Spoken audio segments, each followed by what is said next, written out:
Hi friends, welcome in online Infotech. Let's start the video.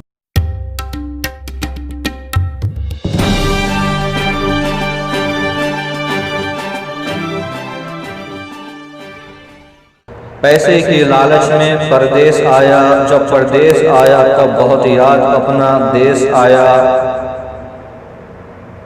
परदेस वाले हमेशा झूठ कहते हैं, मज़े से हैं खुश हैं, सच बता के एहसास नहीं दिलाते अपनों को कि बहुत उदास हैं। परदेस आने का शौक किसको है साहब, बस कुछ मजबूरियां होती हैं, जो अपने ही घर में मेहमान होते हैं परदेसी। मेरी माँ ने मुझे बहुत रोका परदेस जाने से, शायद वो जानती थी यहाँ की तकलीफ मेरे आने से पहले। जब कभी दिन भर की मेहनत से थक के भूखे सो जाते हैं परदेस में, तब माँ बहुत याद आती है। वो बुलाती थी गांव घूम के खाने के लिए।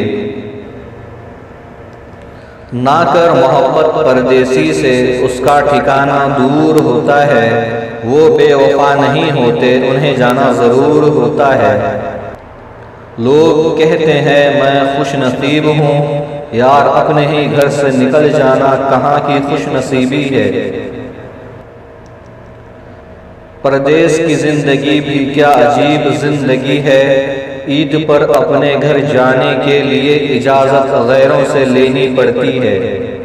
लोग हमें बेवकूफ़ समझते हैं, क्योंकि हमने घर की सलामती की खातिर खुद को घर से निकाल रखा है।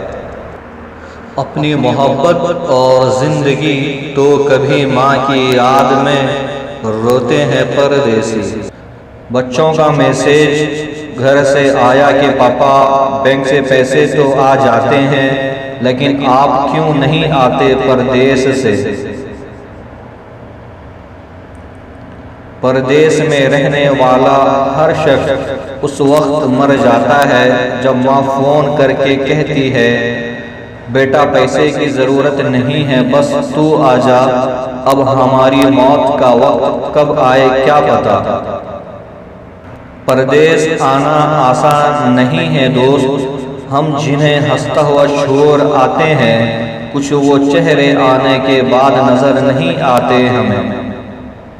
कुछ परदेसियों की ये तलख हकीकत है, जो आए थे कभी एयरपोर्ट अलविदा कहने, आने के बाद सिर्फ उनकी खबर की ज़ियारत करनी पड़ती है। Subscribe to my channel, click the bell icon, get notified directly latest uploads.